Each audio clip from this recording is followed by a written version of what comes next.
Back to you, Peter. Thanks, Ingrid.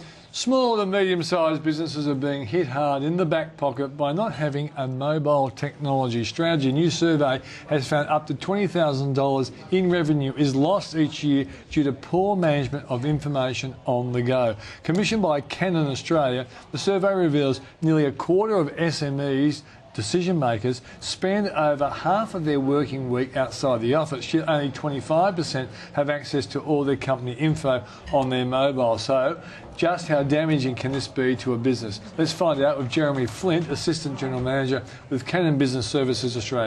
He joins me in the studio. How are you, mate? Very good. Thanks for having me on. All right, so tell us about the survey first. Well, the survey, we surveyed about 1,500 respondents to really understand their attitudes to implementing a mobile strategy. And I think one of the things that came through for us, Peter, was there's a bit of a disconnect out there. I think people think that implementing a mobile strategy is issuing your staff with a mobile phone, but it's more than just that. The research found that staff really need to be able to access, share, process information autonomously outside the office to really take advantage of those opportunities.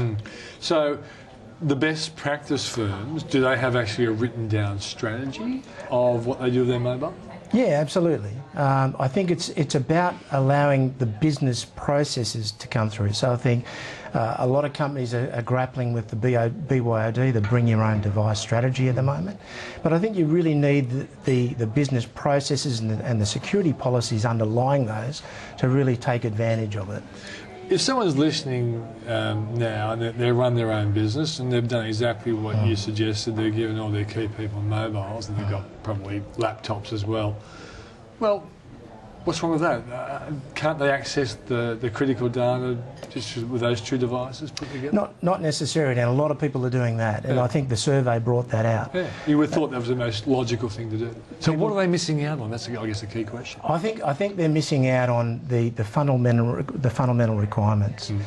I think a lot of people allow people to bring their own device and connect it up to the corporate email system, but they don't allow them, for example, to process a business document whilst on the road. And to do that, you really need to be able to access a back-end system, a CRM system, an ERP system, and that's where it's the connectivity and leveraging that mobile technology investment that's the really critical part. So are you saying that, you know, let's imagine they've all got iPhones or Samsung Galaxies, pretty good units.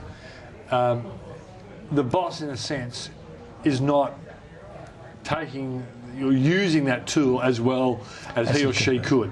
So what do they have to do as a minimum to be on the cutting edge of best practice? Well, I think it's about understanding their business requirements. So if their requirement is to process information, access documents, it's about building the necessary workflows that the mobile device can connect into, whether it's a document management system, whether it's other systems that process and access information.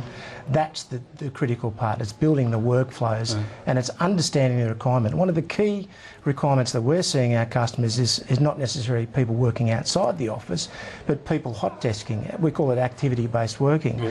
People having to not only to get out of the habit of coming in and logging into the same desk every day, to move around the business, to move in and out of the departments, and for all of their information workflows to follow them wherever they go. Okay, so is there a requirement then, if they want to take their business up to the cutting edge of having a great mobile strategy, do they have to, what are the key changes they have to make? I think they have to understand the business requirement, and then they have to go through a discovery process. They really have to understand what is it that I really want to get out of the implementation. And it's all about, how do I make my people more productive?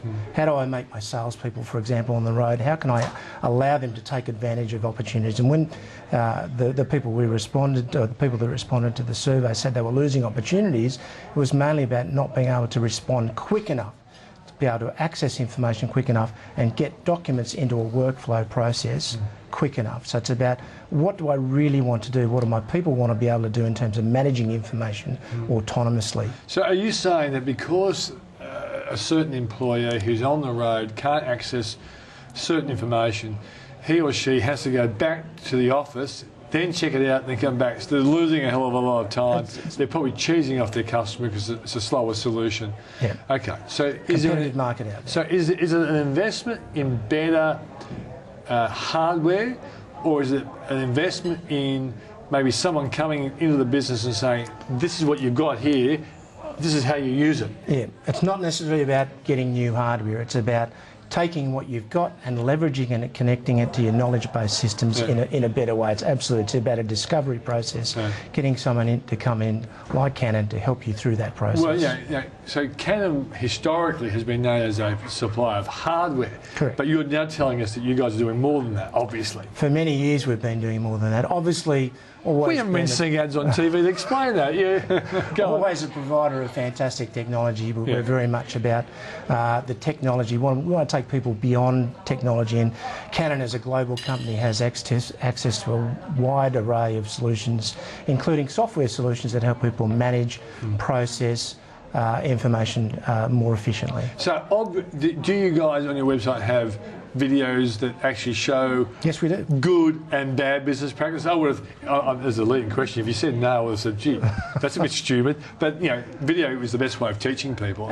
Absolutely, we certainly do. But really, we like to run a discovery process with our customers where we come into their business, we talk to the divisional heads, and we really understand deeply what their business challenges are, and then map out their current state, and then build a future state for them to get them to that to the zenith where they are really accessing those business efficiencies. Okay, that's an important issue, and particularly with cost being a critical issue, you want to make the best of your outlays. Mate, thanks for joining us on the program. No problem, thanks for having me. Okay, coming up, customer service king Martin Grunstein shows us how good business should be done.